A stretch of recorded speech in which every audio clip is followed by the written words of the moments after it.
এক সময় মানুষে খেলাইতো, আসর বাদে যাইতো, মাগরিবও রক্ত আইতো। বাবা রে বাবা, কোন খেলা বানাইছে রে বাবা?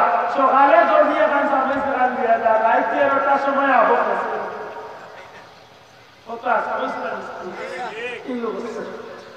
আমার ভাই এই কারণে করবার দিকে আলমে ফরমাইলে জগতের মানুষ, তোমরা যদি আল্লাহর ডরামির মতো ডরাইতে পারো, তাহলে আল্লাহ তোমরা রে ওয়াদা দিয়েছেন 2টা জান্নাতের মালিক তোমরা রে বানাইবা। সুবহানাল্লাহ। মা বলবাই না অনুরোধ করব, ও মা, ও বোন, দয়া করে আল্লাহর ডরাও, আল্লাহর গোলামি কান্দে লোক ডরাও। মা গো, এই জীবনের বহুত মা সুন্দর বেনারসি শাড়ি লাগাইয়া স্বামীর ঘরে আয়, কিন্তু মা গো জানিয়া রাখা দরকার, যে করে আপনি সুন্দর বেনারসি শাড়ি লাগাইয়া নতুন বধূ হইয়া ইজ্জতের সাথে আইছে গো মা, এমন একদিন হইব এই গর্তনে আপনার সাদা কাপড় পিন্দাইয়া গর্তনে পার করা হয়ে যাইব। সুতরাং মা, মনে রাখার দরকার, আপনি স্বামীর ঘর সুন্দর করে চালাইতা, এর তো এই নয় যে আল্লাহর গোলামি বাদ দিয়া আপনি স্বামীর হক আদায় করতা, এর তো এই নয় যে নবীর তরিকা বাদ দিয়া। মা গো, 1 নম্বর দায়িত্ব হইল আল্লাহর গোলামি, 2 নম্বর হইল নবীর তরিকা।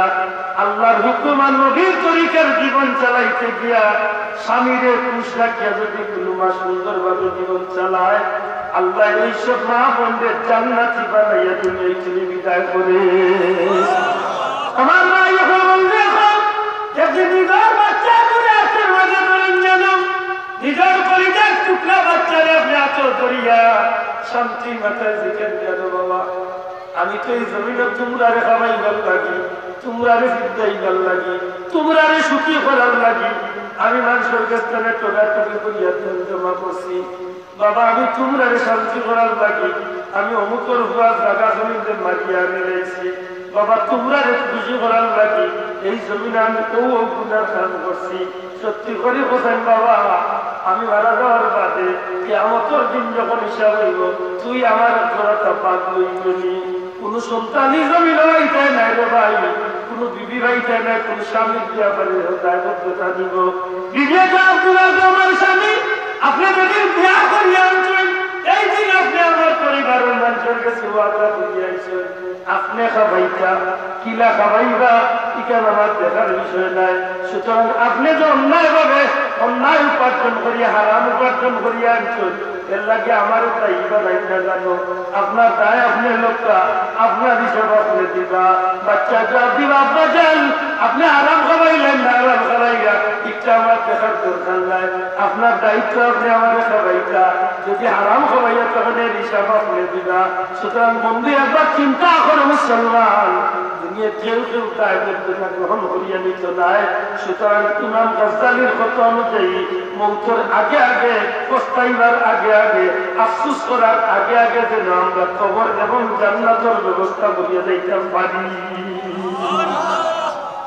দরকার নেই না? দরকার নাই, মাতকার দরকার নেই।